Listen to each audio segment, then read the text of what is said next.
Hello everybody and welcome to DC Fine Art, where we're doing our final review on the Paletteful Packs January 2024 box, and this was the premium box that they have.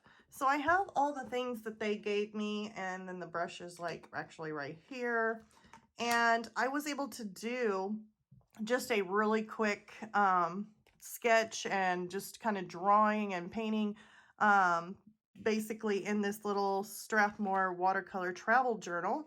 So I was able to test this out, and then some of the other products too. I used all the products. I used this just a little bit.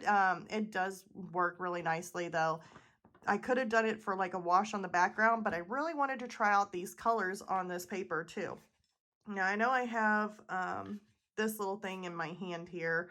This is the band that goes over the book like you just seen. So I'm going to go ahead and give my final review. I'm going to go ahead and start it off. So the thing that I had an issue with, I did have an issue. I do not, I mean, this is, and basically let me just make sure, because there might be other people out there who absolutely enjoy this, maybe some of these products and love them. So that's great. This is just basically my opinion on what I thought and my opinion alone. So basically this art journal I did not like, plain and simple. I didn't really enjoy working with it. I know that it's a cold press. I mean, that could be a reason why I didn't really care for it too much, because of the, you know, what techniques you can work in, but it's very flimsy. Like if this is a travel journal, I mean, you would think that, you know, when you're going on your travels, this could easily bend. It's just very flimsy. And for the price that they said MSRP was like $19.99, to be honest with you, I probably wouldn't pay $19.99 for this, when you can probably get something probably a little bit more durable or better for a you know, cover on it to protect your pages for traveling. So that's just my opinion. And then they got this little rubber band here that comes all the way off. I was actually expecting it to be like attached to where you could just wrap like maybe a small cord over it. And that way you don't lose it. But now you get this flimsy thing. So, I mean, that's just one thing that I noticed right off the bat. And I just, you know, it's just been one of those things. Inside, I did this little owl here. And when I was using the watercolor or using some of these colors on here, I used the blues, went to greens, and went all the way down with the greens. You can barely tell it's blue. You can kind of sort of tell that it's a little bit green. It's very, very soft, subtle colors. I did put some red in here back behind these trees that I ended up making. And it's just very, very subtle. So you can almost, it's, let's just say, it's not like really, really vibrant red, you know, or anything like that. It's just very, very subtle. So, but the thing is the paper, it absorbs so quick. Whenever I was trying to put the water on there, even whenever I dip my brush in, I would have to go directly on it with a whole brush of water trying to put it on there. Now, I could have used probably a spritzer and kind of sprayed it and pre-wetted it. That, you know, I probably should have tried that instead to see how it went, but it was just very, I don't know, it wasn't really fun to work on with the watercolor stuff. Like, it just wasn't working with me too well. And then trying to get details in there, of course, it is a hard or a cold press paper, so it's going to be very coarse and rough. So trying to get details on it, of course, is going to be a little bit harder than if you were working on a hot pressed, kind of like what this would be.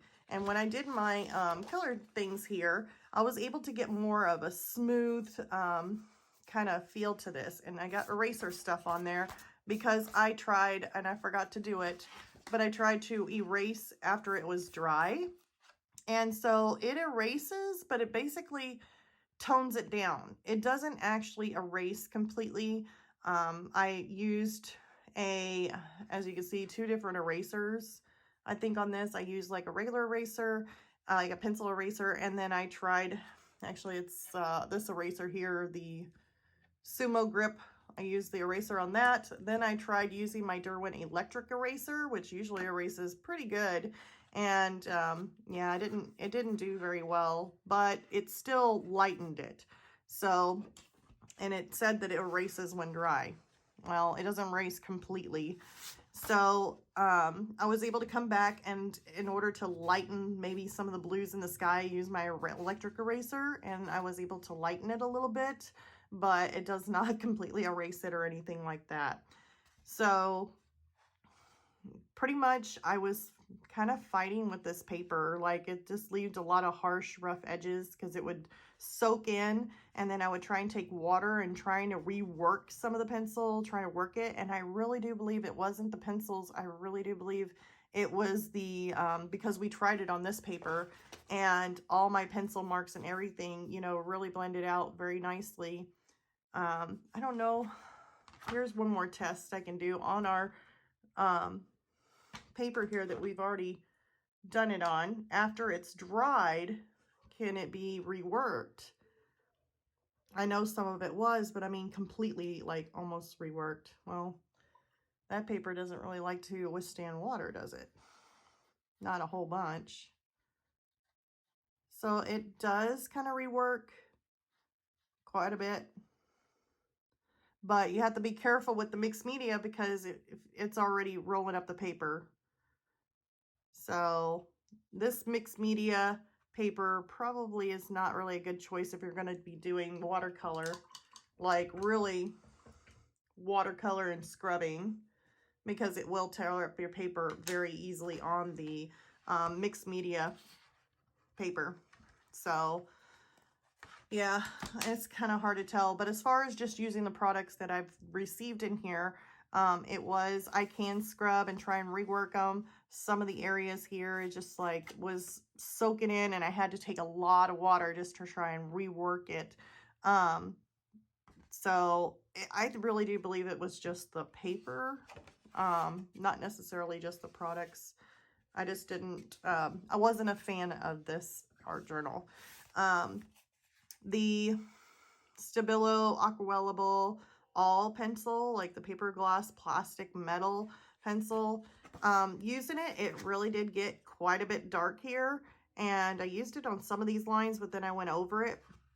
So this pencil really did add a nice little, like, where I can do more defined detail on like the bird here. I could actually go back in if I wanted to and keep working on this bird and really make them even more special.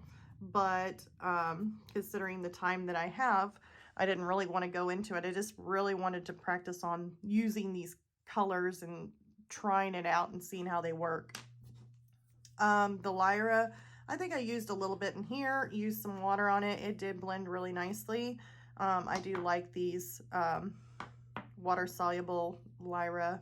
I call them like washes, water-soluble graphite.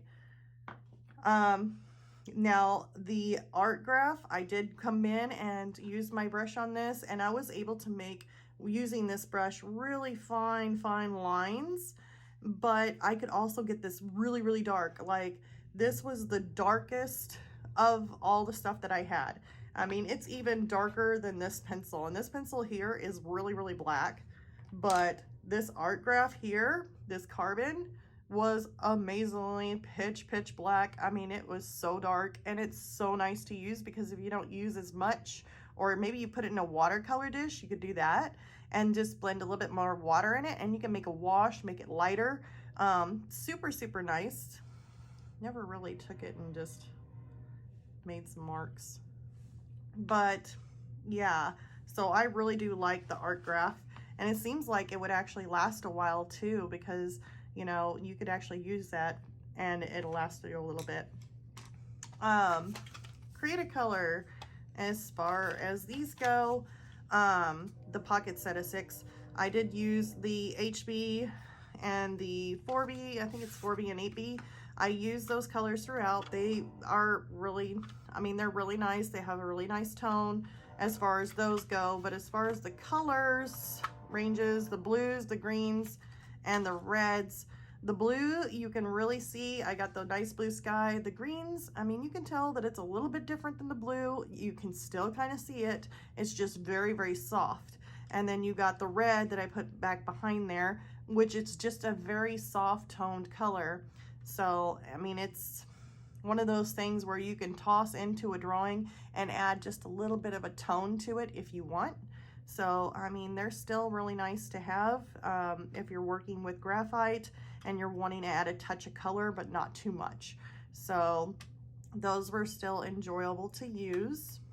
And yeah, pretty much the only thing I have to complain on this would just be, I know you hear me complain, but the Strathmore Watercolor Art Journal, I wasn't really a fan of because of the issues that I had.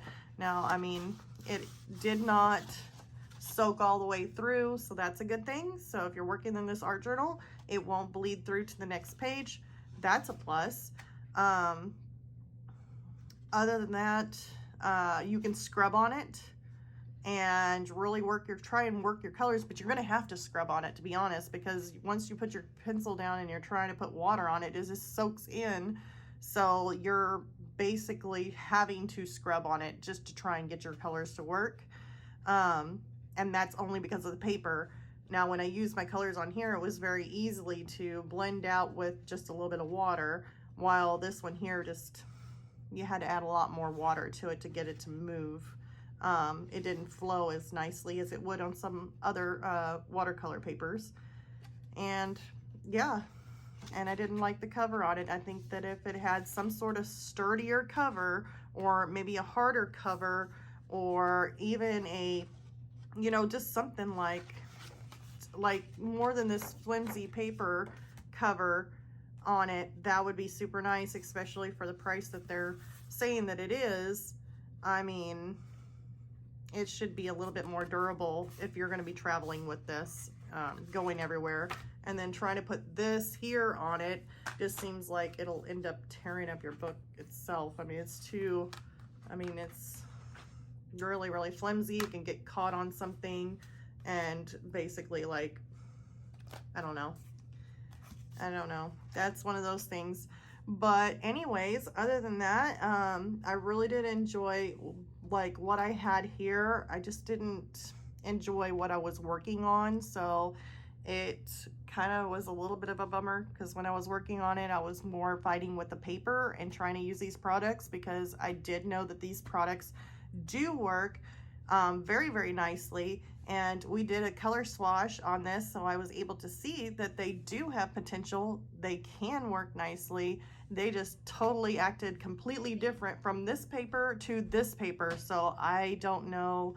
I just really didn't think that it was the products that was the issue, but more or less the paper. So anyways, if you like this final review and speed painting, please leave a like. And if you haven't subscribed already, please subscribe. That would mean the world to me on that. And plus that, hopefully we can make this New Year's 2024 and start growing the channel even more. If we hit that 1,000 subscribers, that would be super nice by at least by the end of the year. Then we could probably do even a maybe we could do like a giveaway or something. That would be super cool too. So when I reach that 1,000, I think that would be really nice to celebrate and do like a giveaway.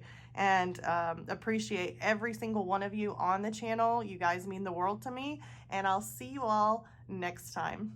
Bye, you guys.